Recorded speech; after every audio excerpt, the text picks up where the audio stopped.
Assalamualaikum warahmatullahi wabarakatuh. Waalaikumsalam. Yang terhormat Ibu Kepala SDN Kedungdowo, yang kami hormati Bapak Ibu Guru SDN Kedungdowo yang berbahagia. Alhamdulillahirobbilalamin. Pada hari ini kita berkumpul di sini dalam rangka untuk melaksanakan diseminasi, menyebarkan pemahaman dan pengalaman budaya positif oleh Ibu Triyeni Ali, calon guru penggerak angkatan 11 Kabupaten Nganjuk. Dalam soal ini Ibu Triyeni akan memaparkan tentang budaya positif yang telah didapat di pendidikan guru penggerak untuk didiseminasikan kepada rekan-rekan sejawat di sekolah SDN Kedungdowo. Untuk memulai acara ini, marilah kita berdoa agar kegiatan ini berjalan lancar dan bisa barokah untuk kita semua.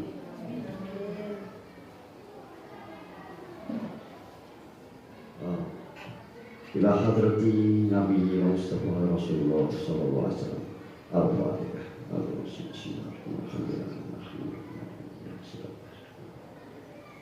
Allahumma sholli ala sayyidina Muhammad wa ala ali sayyidina Muhammad walhamdulillahirabbil alamin. Ya Allah yang Maha Sekalian, ya Allah, berkatilah kegiatan ini, ya Allah. Berikanlah kelancaran dalam kegiatan ini, ya Allah. Semoga kegiatan ini berjalan dengan lancar, barokah, dan bisa mendapatkan ilmu yang bermanfaat untuk kami dan anak-anak didik kami, ya Allah. Berkenanlah doa-doa kami, ya Allah. Semoga Engkau kabulkan doa kami. Rabbana zalamna anfusana wa taghfir lana wa tarhamna lanakunanna minal khasirin. Rabbana hab lana min ladunka rahmatan. Rabbana atina fid dunya hasanah wa fil akhirati hasanah wa qina adzabannar. Subhana rabbika rabbil izzati amma yasifun walhamdulillahirabbil alamin. Untuk selanjutnya kami persilakan untuk Ibu Kepala Sekolah untuk membuka acara ini. Waktu dan tempat disilakan. Jam pelajaran ke-6 telah selesai. Mohon perhatian. Jam pelajaran. Bismillahirrahmanirrahim. Assalamualaikum warahmatullahi wabarakatuh. Yang saya hormati Bapak Ibu Guru SDN Kedungdowo, di siang hari ini kita akan melaksanakan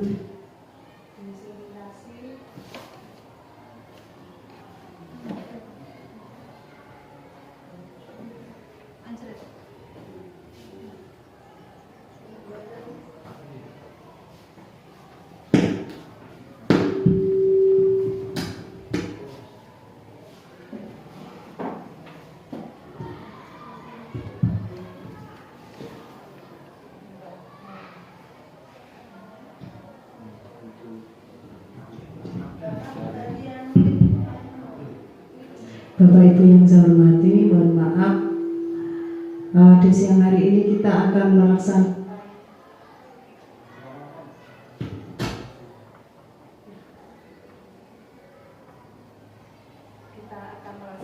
diseminasi budaya positif untuk guru penggerak angkatan 11 yang dilaksanakan oleh Bu Triyeni.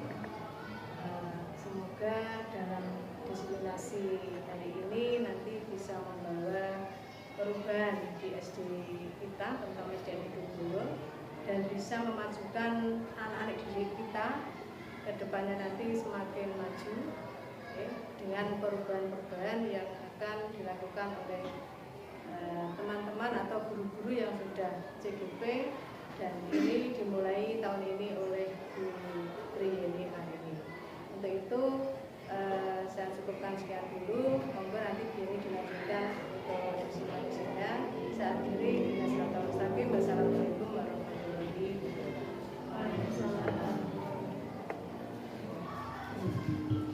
Terima kasih disampaikan kepada Ibu Yuli Supiati SPM selaku Kepala SD Kedungdowo.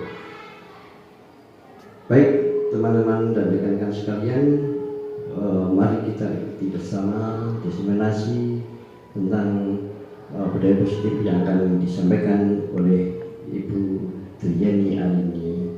Untuk silakan.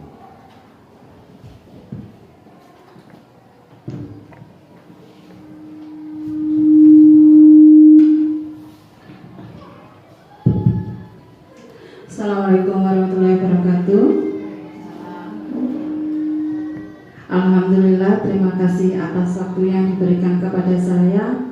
Di sini saya akan mempresentasikan kegiatan diseminasi aksi nyata modul 1.4 tentang budaya positif, di mana budaya positif ini merupakan salah satu materi yang ada di modul 1, di mana modul 1 itu ada 4 materi.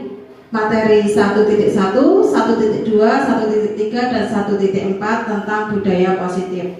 Budaya positif di sini akan kami diseminasikan kepada Bapak Ibu guru SDN Kedungdowo. Semoga dengan budaya positif nanti kita bisa lebih mengerti, memahami, dan memberikan kegiatan yang baik kepada siswa-siswi kita. Tujuan diadakannya diseminasi aksi nyata 1.4 budaya positif dikarenakan yang pertama, untuk meningkatkan pengetahuan dan pemahaman budaya positif, di mana kita selama ini belum begitu paham tentang budaya positif itu yang seperti apa. Terus yang kedua, untuk membentuk motivasi intrinsik dan ekstrinsik pada murid dengan pembuatan keyakinan kelas atau sekolah. Sedangkan konsep inti budaya positif itu, yang pertama, dilakukan adanya disiplin positif, terus ada juga kebutuhan dasar manusia, ada perubahan paradigma belajar, nilai-nilai kebajikan, posisi kontrol guru, segitiga restitusi, motivasi perilaku manusia, dan keyakinan kelas. Pada pembelajaran dengan paradigma baru merupakan pembelajaran yang dirancang dengan pembelajaran berdiferensiasi sesuai dengan kebutuhannya untuk mewujudkan profil pelajar Pancasila, di mana profil pelajar Pancasila itu ada bernalar kritis, kreatif, bergotong royong, berkebinekaan global, mandiri, dan apa Bapak Ibu?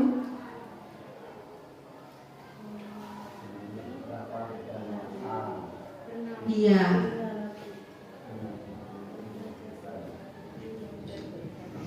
Belum Pak, belum.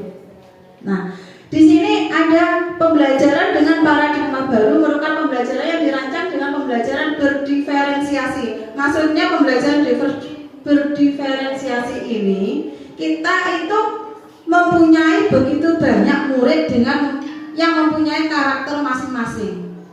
Nah, materinya harus berdiferensiasi. Kita harus memberikan materi sesuai kebutuhan siswa. Karena siswa yang satu dan yang lainnya itu berbeda.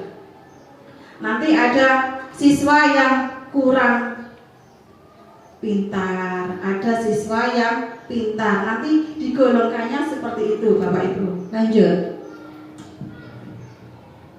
Kadang kita juga ada miskonsepsi tentang teori kontrol. Teori kontrol yang pertama, ilusi guru itu mengontrol muridnya.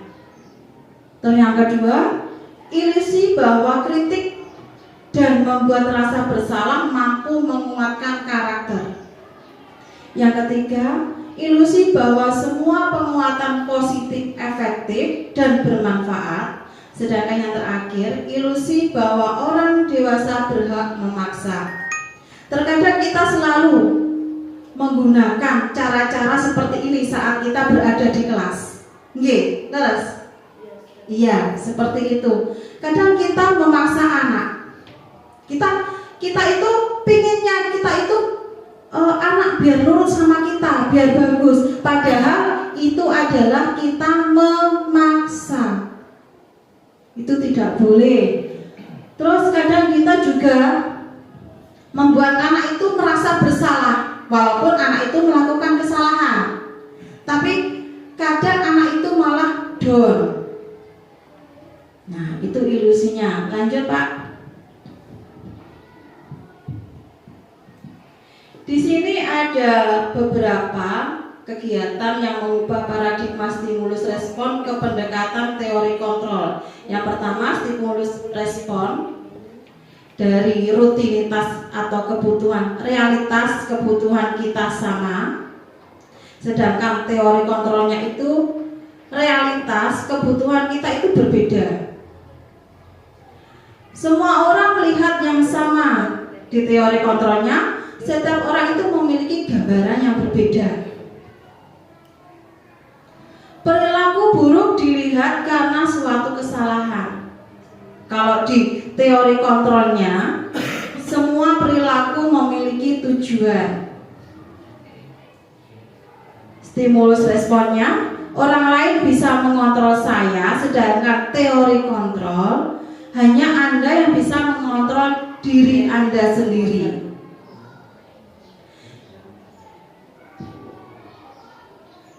Saya bisa mengontrol orang lain, padahal di teori kontrolnya itu Anda tidak bisa mengontrol orang lain. Yang bisa mengontrol orang lain adalah diri mereka sendiri.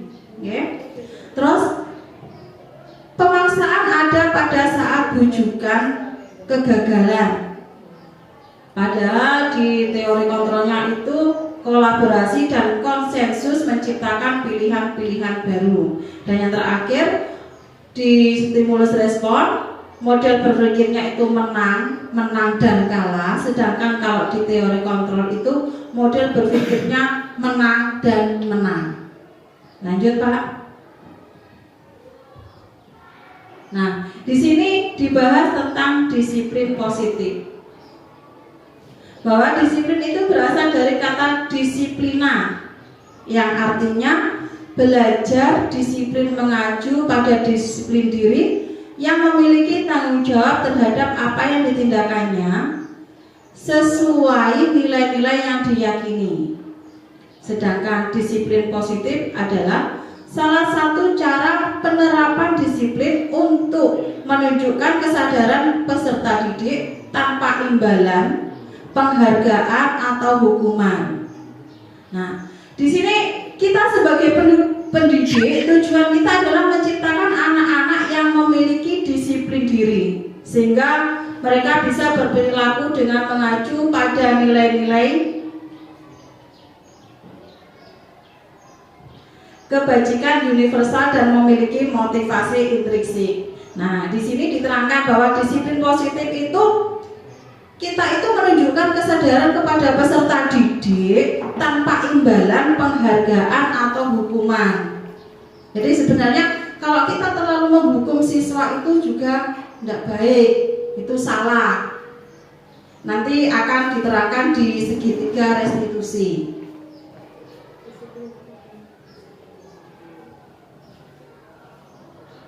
Dari sini mungkin ada yang mau ditanyakan? Boten? Lanjut tak? Iya. Selanjutnya ada nilai-nilai kebajikan. Nilai-nilai kebajikan adalah nilai-nilai yang diyakini, karena nilai-nilai tersebut bersifat universal dan lintas bahasa, suku, bangsa, agama maupun latar belakang. Di sini ada beberapa contoh nilai kebajikan dari institusi, yaitu yang mencakup profil pelajar Pancasila. Yang pertama, beriman, bertakwa kepada Tuhan Yang Maha Esa dan berakhlak mulia. Yang kedua, mandiri. Yang ketiga, bernalar kritis. Yang keempat, berkebinekaan global. Yang kelima, bergotong royong. Dan yang keenam adalah kreatif. Lanjut Pak Cu. Okay.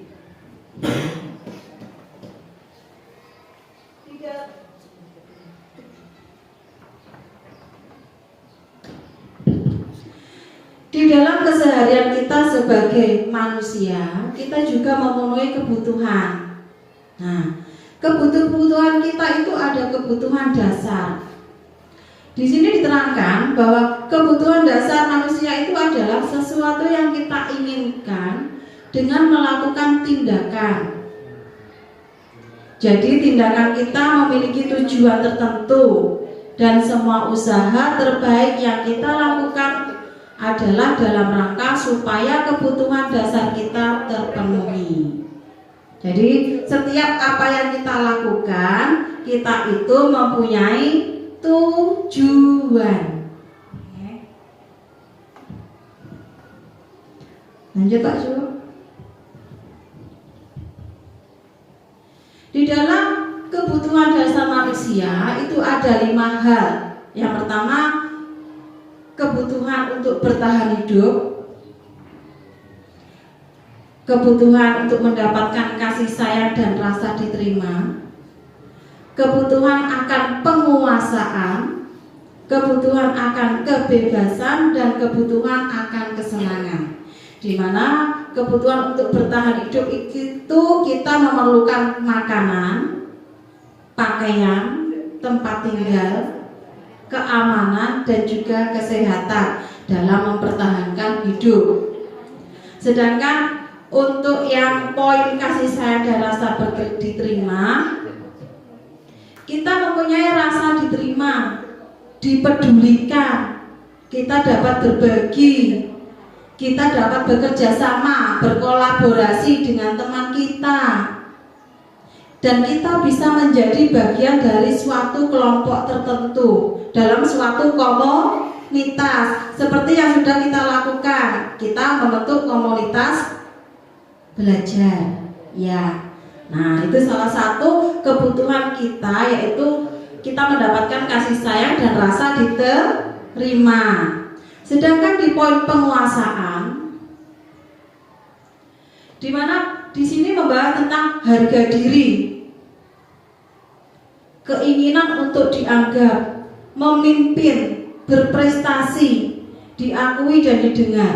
Nah, di sini diterangkan bahwa kita itu mempunyai keinginan untuk dianggap, oh inilah saya bisa memimpin, saya bisa berprestasi, saya mempunyai pendapat yang bisa didengarkan oleh teman-teman saya bisa berperan, sehingga saya diakui bahwa saya adalah merupakan salah satu anggota komunitas.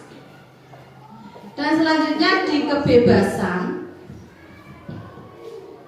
Di kebebasan di sini diterangkan tentang rasa mandiri, memiliki pilihan, mencoba hal baru, mampu mengendalikan arah dirinya. Nah, di sini yang paling penting adalah mampu mengendalikan arah dirinya. Seperti yang dibahas yang tadi, bahwa orang yang bisa mengontrol dirinya itu adalah siapa tadi? Dirinya sendiri. Kita sebagai teman tidak bisa mengendalikan teman kita, tidak bisa mengendalikan pribadinya. Hanya orang tersebut yang bisa mengendalikan dirinya. Terakhir yaitu kebutuhan untuk mendapatkan kesenangan, seperti saat bermain dengan temannya, seperti anak kelas 1 sampai kelas 6, bahkan sampai SMA. Cenderung mereka itu kalau di dalam kelas masih mengikuti, masih suka bermain. Itu juga tidak bisa kita larang, karena mereka juga mempunyai hak dasar, yaitu ingin mendapatkan kesenangan. Selanjutnya, mereka juga mempunyai rasa humor, mempunyai rasa antusiasme. Ada juga senang diwujudkan dengan tertawa. Nah, seperti ya. Kalau kita hak kesenangan kita ditutupi, tidak boleh dilakukan oleh orang lain, berarti kita belum bisa mendapatkan kesenangan kita. Nah, seperti itu. Lanjut Pak Cuk. Di sini ada motivasi perilaku manusia. Jadi setiap kegiatan manusia itu dilakukan yang pertama karena untuk menghindari ketidaknyamanan atau dia takut mendapatkan hukuman. Contohnya anak kecil, anak kelas 1 sampai kelas 6 kita beri tugas, yang pasti mereka akan berusaha untuk mengerjakan tugas. Kalau dia tidak mengerjakan tugas, dia takut karena dia akan mendapatkan hukuman dari gurunya. Berarti ditanya, PR-mu mana? Belum mengerjakan. Nah, kamu berdiri di luar. Itu salah satu contoh hukuman. Jadi kadang anak itu terpaksa melakukan suatu pekerjaan karena dia itu merasa dia takut nanti akan dihukum. Terus yang kedua, untuk mendapatkan imbalan atau penghargaan dari orang lain. Contohnya, ada anak yang mengikuti lomba. Kadang dia itu bukan timbul dari dirinya sendiri, tapi dipaksa sama orang tuanya. Melu lomba, ikutlah lomba bola. Nanti kalau kamu ikut lomba, nanti kamu dapat sertifikat. Sertifikatnya bisa dipakai nanti waktu mau naik di SMP. Karena dia ingin mendapatkan penghargaan dari orang lain.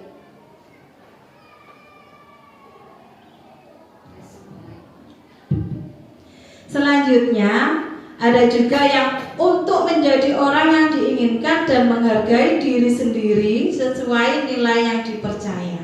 Jadi kadang mereka itu melakukan suatu kegiatan berdasarkan rasa yang ada di dirinya sendiri tadi.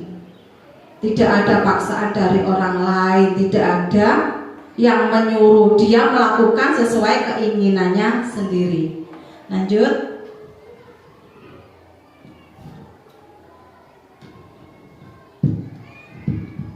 Di sini ada perbedaan antara hukuman, konsekuensi, dan restitusi. Hukuman itu tidak terencana atau tiba-tiba. Murid tidak tahu apa yang akan terjadi dan tidak dilibatkan. Terjadinya karena bersifat satu arah.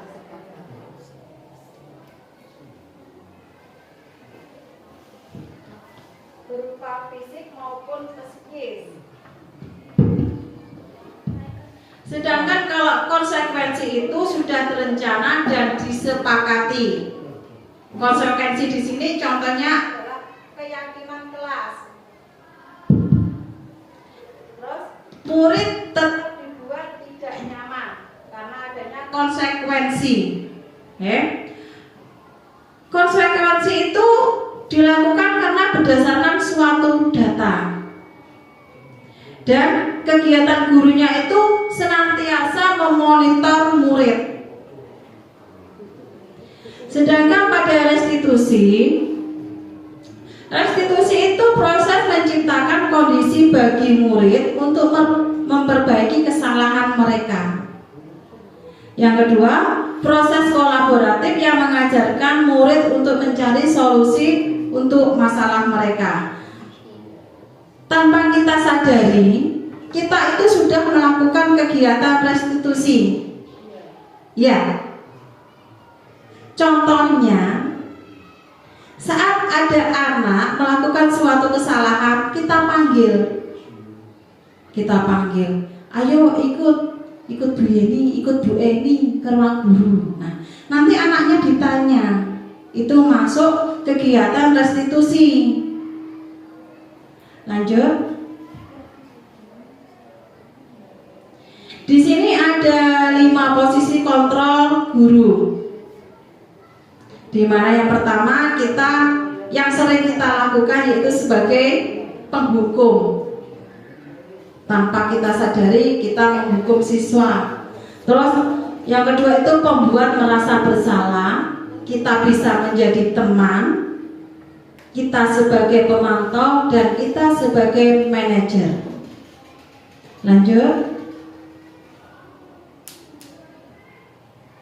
Ini ada video, mohon Bapak Ibu untuk menyimak.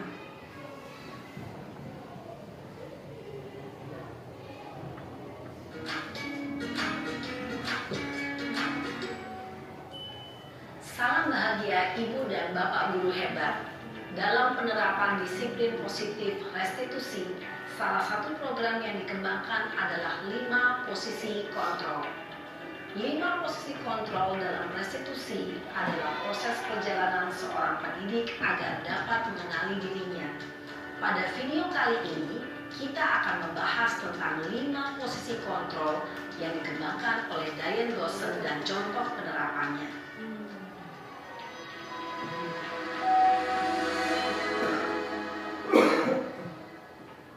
5 posisi kontrol itu adalah 1.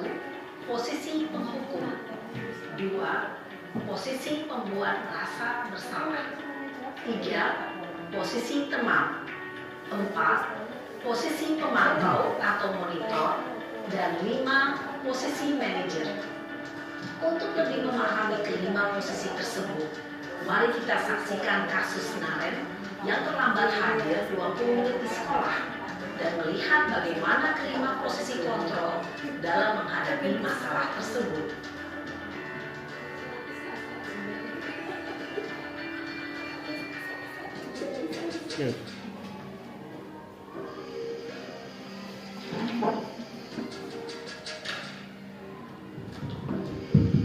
Ceritanya ini ada anak yang terlambat datang ke sekolah. Selamat pagi, Bu. Selalu terlambat. Kamu deh, pasti terlambat. Maaf, Bu. Saya Apa? Apa coba? Alasan kamu apa lagi? Kapan sih kamu tidak terlambat? Malas sekali ya kamu jadi anak. saya Dasar pemalas. Gak kapok-kapok sih kamu. Sudah berapa kali terlambat? Sana, kamu keliling lapangan basket 2 kali. kenapa saya harus keliling lapangan basket, Bu? Kenapa? Kamu melawan ibu? Berani-beraninya jawab. Sudah terlambat, masih berani jawab pula. Sekarang, keliling lapangan basket 5 kali sekalian. Biar kapok. Cepat. Pergi sana ke lapangan basket. Nah, ini salah satu contoh posisi kontrol guru, yaitu sebagai pembuku. Menghardik, menunjuk-nunjuk, menyakiti, dan menyindir. Hukuman bisa berupa fisik maupun psikis. Ibu dan Bapak Guru hebat, dampak yang terjadi pada murid ketika guru berada pada posisi menghukum. Nah, saat di posisi penghukum tadi, kita bisa melihat video. Tadi ada anak yang datang terlambat. Sama ibu gurunya langsung ditanya, kenapa kamu terlambat? Ditunjuk-tunjuk. Nah, ini merupakan salah satu bahwa kontrolnya ibu guru tadi sebagai penghukum. Terus dibuktikan juga bahwa anak tadi disuruh mengelilingi lapangan basket 2 kali. Lanjut, Pak Cuk. Adalah murid cenderung akan memberontak, bahkan menyimpan dendam.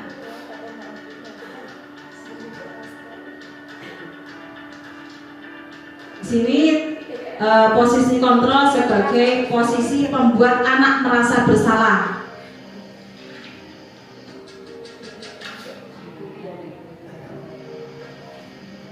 Naren!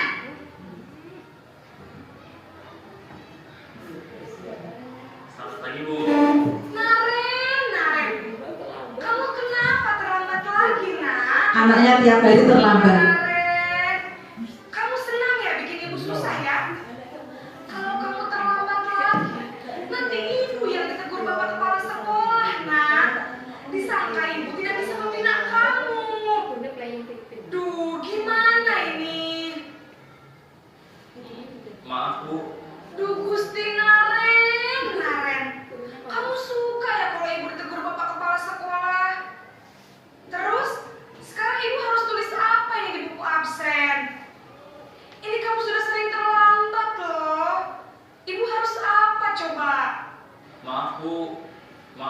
maaf sekali. Ya sudah, lain kali jangan bikin ibu susah lagi ya nak ya. Ibu tidak akan kuat lagi kalau kamu begini terus. Bisa jantungan kalau ibu tegur bapak kepala sekolah. Sana cepat ke kelas. Maaf ya Bu, maaf sekali.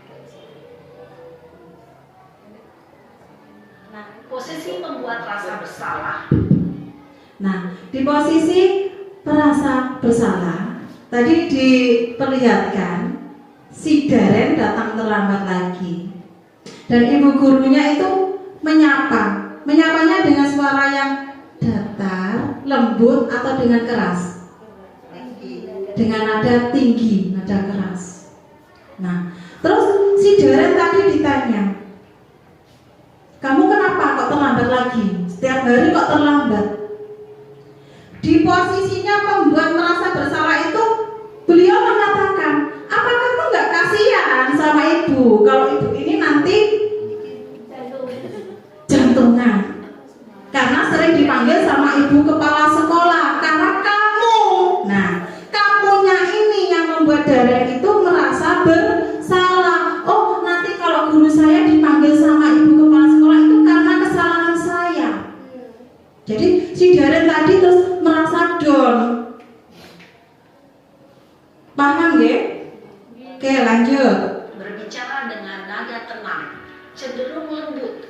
Namun kata-kata yang diutarakan membuat murid merasa menjadi orang yang gagal, memandang dirinya sendiri, merasa tidak berharga, dan tidak sanggup membahagiakan orang lain.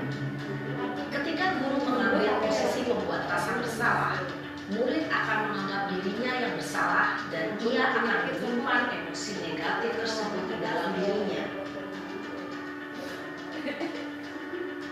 Di sini posisi guru sebagai teman.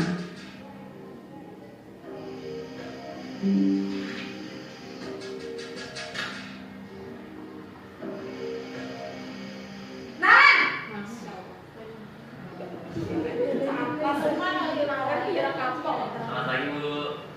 Wah, sudah jam berapa ini nak? Terlambat lagi ya sayang. Iya Bu, habis ibu saya lupa bangunkan saya Bu. Kamu malah menyalahkan ibu kamu. Kamu bukannya anak yang larinya paling kencang. Kok terlambat sih?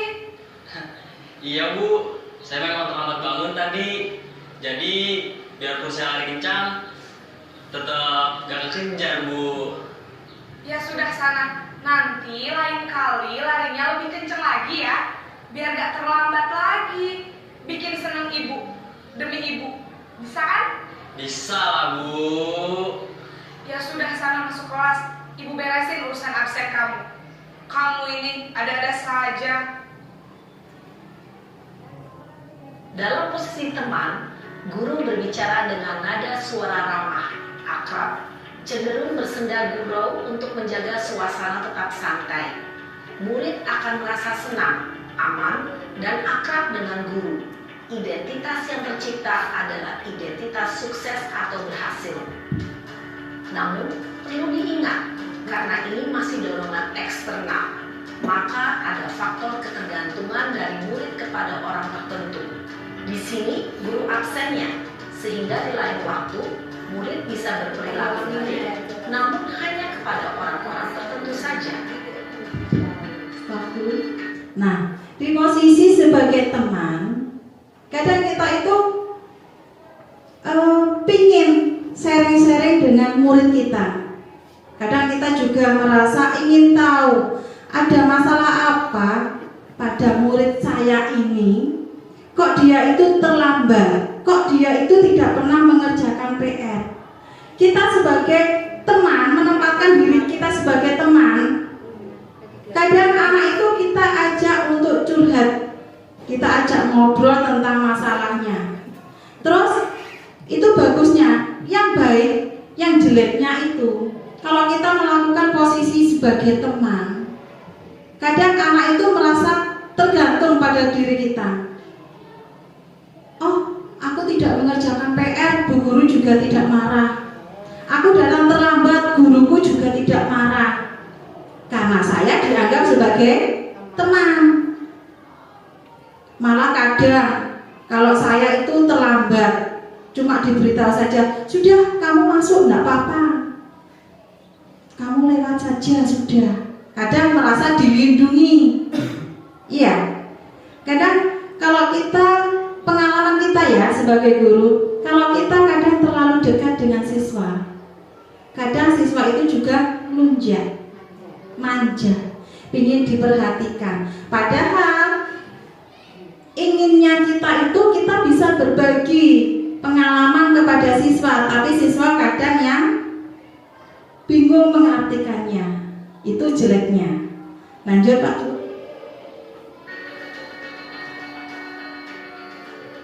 Di sini dibahas posisi untuk pemantau.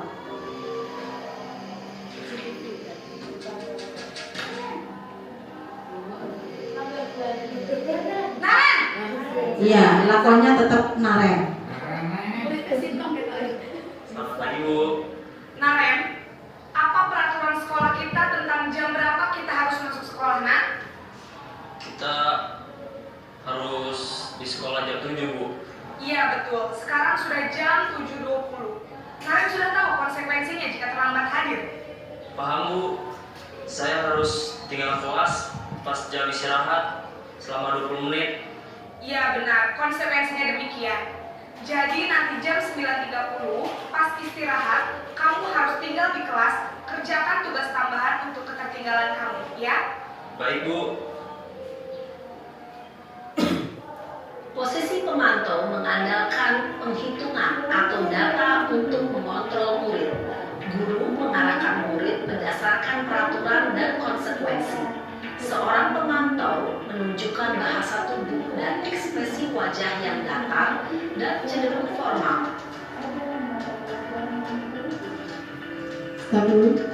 Nah, pada posisi pemantau atau monitor, kita hanya bisa memonitor siswa dan mengarahkan ke arah yang baik, tanpa membuat anak itu merasa bersalah, merasa terhukum. Lanjut. Selanjutnya ada posisi kelima, yaitu posisi manajer.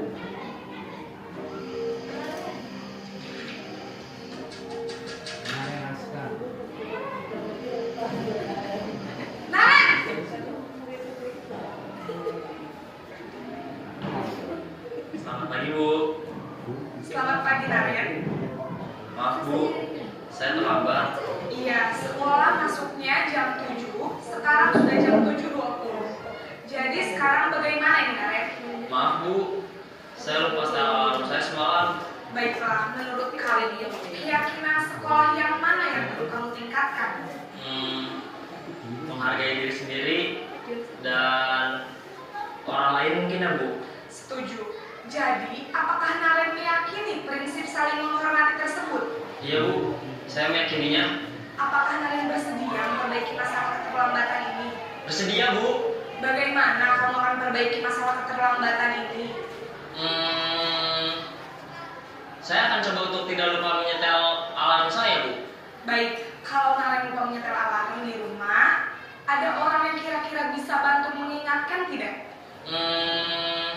Ada Bu, kakak saya, Kak Emma. Ada lagi selain Kak Emma? Selain Kak Emma, ada ibu saya. Baik, jadi yang mengingatkan Naren adalah Kak Emma dan ibu kamu ya? Kira-kira akan mulai set alarm kapan nih Naren? Setelah pulang sekolah, akan segera saya lakukan.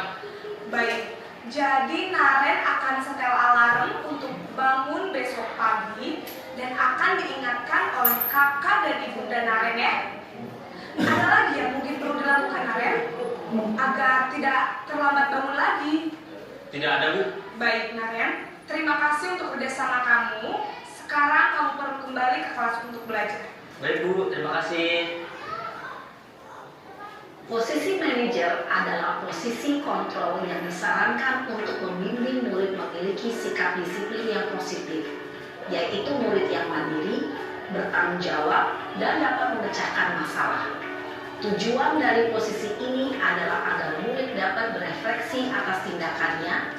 Guru akan dengan tulus memberikan pertanyaan-pertanyaan bermakna, sehingga membuat murid dapat belajar dari kesalahannya dan mencari sebuah solusi untuk menyelesaikannya. Ibu dan Bapak guru hebat.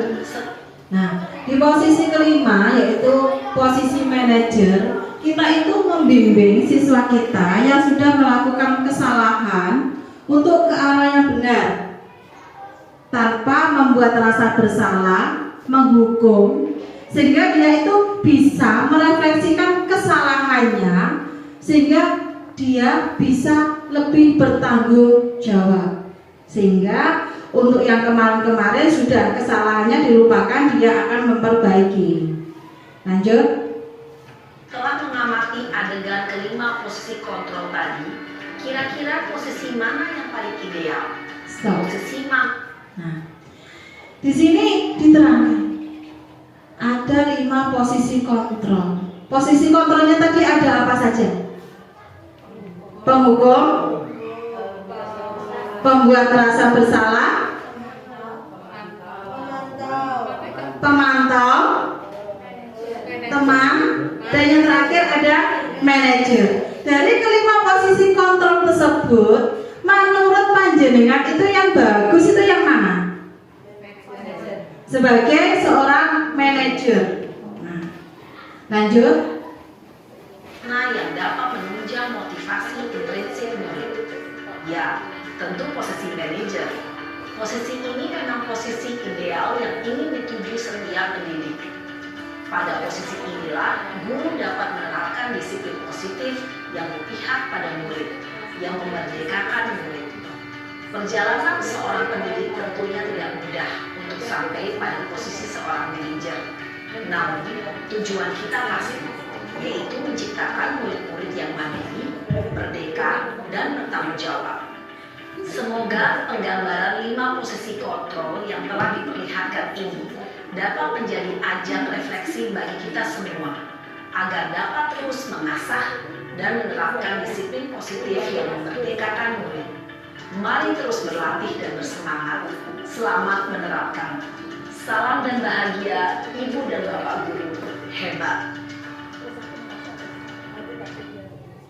Iya, jadi dari 5 posisi kontrol guru yang terbaik adalah sebagai manajer. Nah, tepuk tangan untuk Bapak Ibu semua. Ternyata Bapak Ibu sudah memahami tentang 5 posisi kontrol. Iya, lanjut.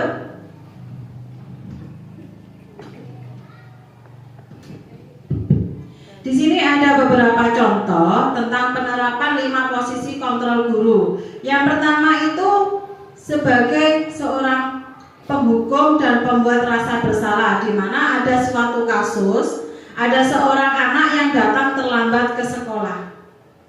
Posisi kontrol sebagai penghukum, beliau mengatakan, hormat pada bendera selama 1 jam. Tadi ditunjukkan dengan gestur, dengan nada yang keras, dengan cara menunjuk-nunjuk. Nah, sedangkan di posisi kontrol kedua, pembuat merasa bersalah.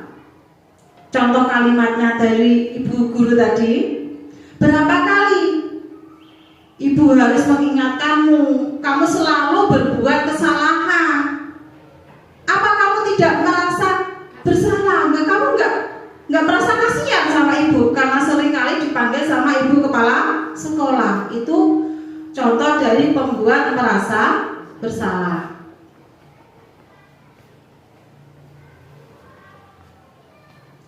Di posisi kontrol sebagai teman, contoh kata yang diucapkan tadi, ayo ikut bantu ibu, ikuti aturan sekolah. Sekali ini saja ya, lain kali jangan diulangi lagi. Kalau sebagai teman, kadang kita kan merangkul, kadang kita membujuk dengan halus. Kita mau melakukan apa saja demi teman kita. Kadang kita juga menutupi kesalahannya teman agar kesalahan-kesalahan itu tidak muncul. Iya. Nah, kadang juga ada penyalahartian kalau posisi sebagai teman. Selanjutnya sebagai pemantau, di videonya tadi diputarkan ada kalimat, kamu kamu sudah melanggar, tahu kan konsekuensinya.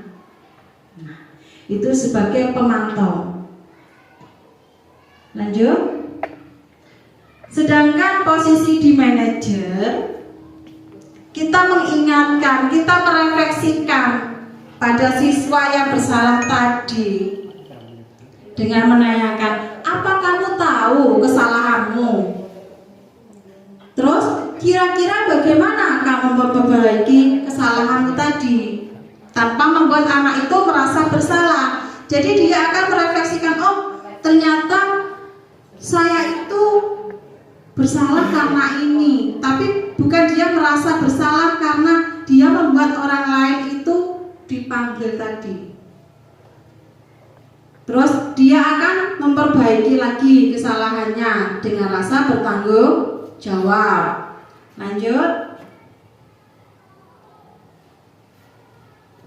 Di sini ada keyakinan kelas. Mengapa keyakinan kelas dan bukan peraturan kelas?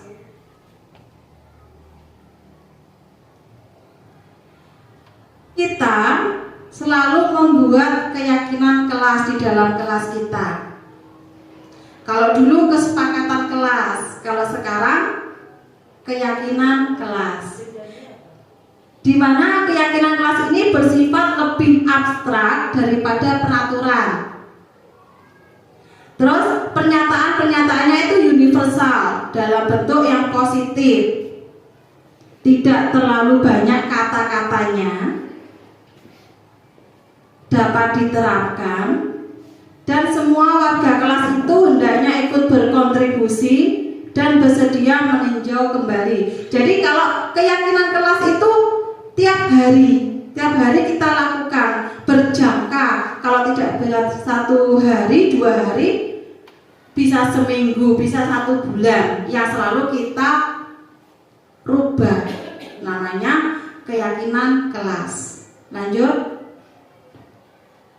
Nah, di sini ada segitiga restitusi yang berhubungan dengan 5 posisi kontrol guru tadi, di mana segitiga restitusi itu adalah suatu proses dialog yang dijalankan dan dilakukan oleh seorang guru agar menghasilkan murid yang mandiri dan bertanggung jawab. Di mana di tahap segitiga restitusi itu yang pertama itu menstabilkan identitas. Yang kedua menanyakan keyakinan, dan ketiga adalah validasi tindakan yang salah. Lanjut. Di menstabilkan identitas, berdasarkan prinsip setiap orang itu pasti membuat kesalahan dan bagian dari proses pembelajaran. Bisa menggunakan kata-kata, berbuat salah itu tidak apa-apa. Tidak ada manusia yang sempurna. Saya juga pernah melakukan kesalahan. Kita bisa menyelesaikan ini. Kamu berhak merasa begitu. Lanjut. Di tahap validasi tindakan yang salah, berdasarkan prinsip suatu tindakan berupaya untuk memenuhi kebutuhan tertentu. Kata-katanya, padahal kamu bisa melakukan yang lebih dari ini ya. Kamu pasti punya alasan mengapa melakukan hal itu. Kamu patut bangga pada dirimu sendiri karena kamu telah melindungi sesuatu yang penting buatmu. Yang terakhir, kamu boleh mempertahankan sikap itu jika kamu harus menambahkan sikap yang baru. Lanjut.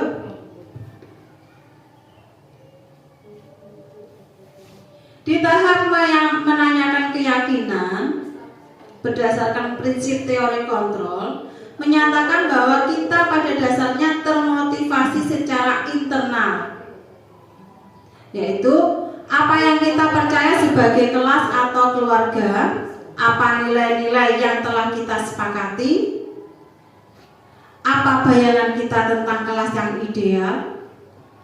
Kamu mau jadi orang yang seperti apa?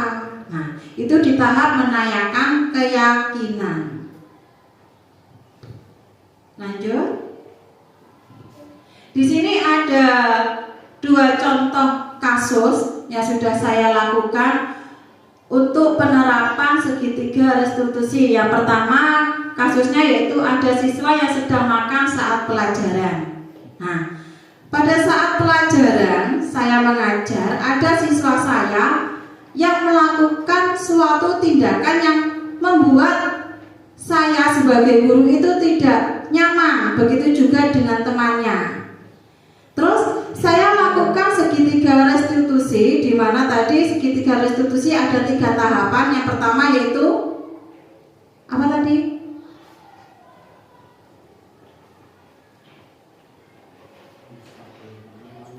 Apa?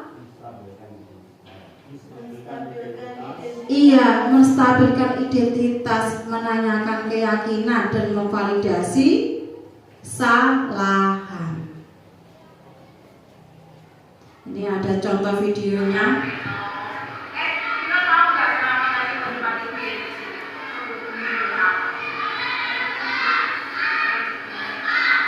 Karena makan di kelas. Nah, kira-kira kalau makan di kelas itu kenapa kok dilakukan begitu?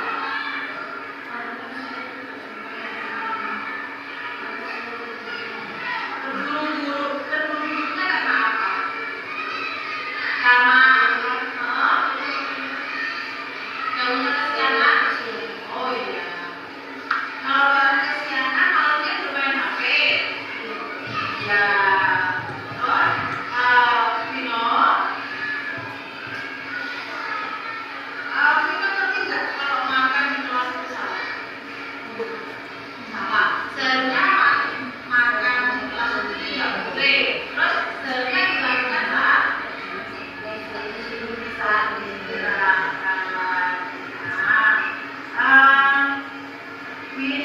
nggak marah sama kamu ya. Kamu ini ingin memberikan solusi. Kalau kamu memang boleh bermain HP, tapi jangan terlalu lama. Sehingga apa? Kalau kamu terlalu lama, kamu itu nggak fokus. Lama-lama waktunya terbuang bermain HP. Padahal besoknya harus berangkat sekolah. Sebenarnya kita harus bisa membaca semua main HP, sehingga bangunnya pagi tidak dulu. Terus pagi juga bisa sarapan dulu. Jadi di rumah tidak terasa. Ya, kira-kira Vino ngasihnya nggak tentang keyakinan keluarga? Apa saja? Pakai rapi, terus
Nah, pada contoh kasus pertama tentang siswa saya yang sedang makan saat pelajaran, saya melakukan tahapan restitusi di mana tahapan pertama yaitu menstabilkan masalah.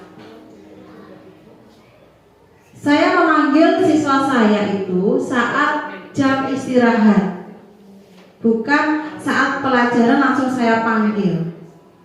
Kalau pada saat pelajaran dia langsung dipanggil, dia akan merasa down. dia akan merasa malu pada temannya. Aduh, aku kok dipanggil. Dia merasa bersalah. Nah, di tahapan pertama saya menstabilkan masalah dengan menanyakan kepada anak yang makan tadi, apa yang sudah kamu lakukan di dalam kelas? Apakah kamu tahu kenapa kamu dipanggil? Nah, itu termasuk kalimat saat menstabilkan masalah. Terus untuk menanyakan keyakinan, saya menanyakan kepada siswa tersebut, apakah di dalam keyakinan kelas kita dituliskan kita boleh makan di dalam kelas? Iya, saat pelajaran. Terus siswa tadi menjawab, tidak ada Bu di dalam keyakinan kelas tadi. Terus di tahap memvalidasi kesalahan, saya mengatakan, saya juga pernah kok merasa lapar dan ingin makan di dalam kelas. Tapi saya tahu bahwa di dalam keyakinan kelas itu tidak ada kata seperti itu. Makanya saya menyarankan kepada Vino untuk datang lebih pagi, atau kalau malam itu tidak boleh main HP terlalu lama, sehingga bangunnya juga bisa pagi dan sempat untuk sarapan di rumah. Lanjut pada kasus kedua, di mana kasus kedua ini ada siswa yang mencoret-coret buku catatan teman sebangkunya.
Bagaimana perasaanmu jika sudah melakukan tindakan yang kamu yakini?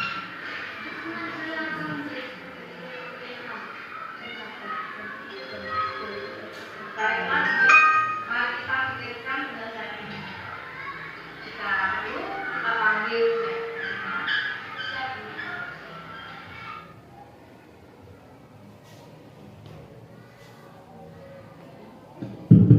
Di kasus kedua ini ada seorang siswa saya bernama Billy.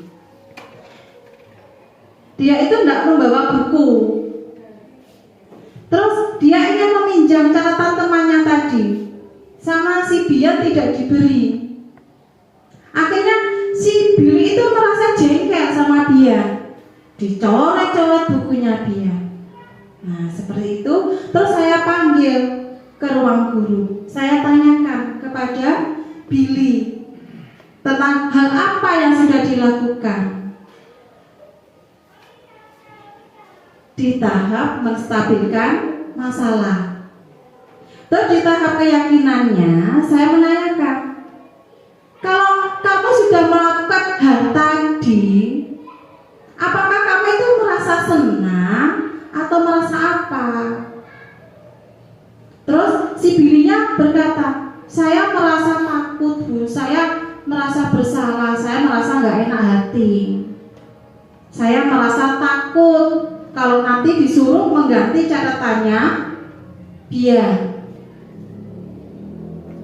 Dan di tahap memvalidasi masalah, saya mencoba untuk memanggil Bian dan membicarakan hal terbaik untuk memecahkan masalah tersebut. Akhirnya si Bian itu mau menerima maafnya dari si Billy. Walaupun Billy harus melakukan konsekuensinya, yaitu mengganti tulisannya Bian. Nah, setelah saya berikan kegiatan segitiga restitusi, alhamdulillah si Billy ini merasa tenang hatinya. Dia sudah nggak takut lagi. Lanjut Pak Cuk. Yang videonya satunya. Yang satunya.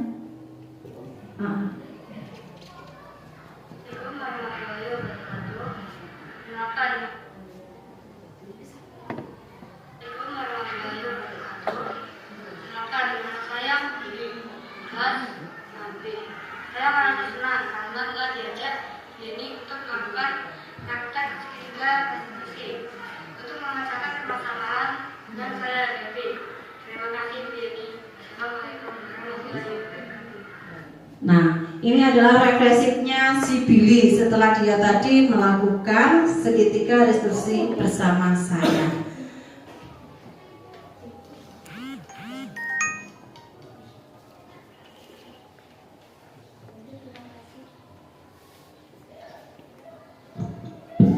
Demikian tadi yang bisa saya sampaikan kepada Bapak Ibu pada acara diseminasi aksi nyata modul 1.4. Semoga apa yang telah saya paparkan tadi bisa bermanfaat bagi kita semua, khususnya pada sekolahan kita di SD Kedungdowo. Akhirnya saya akhiri. Wassalamualaikum warahmatullahi wabarakatuh.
Kira-kira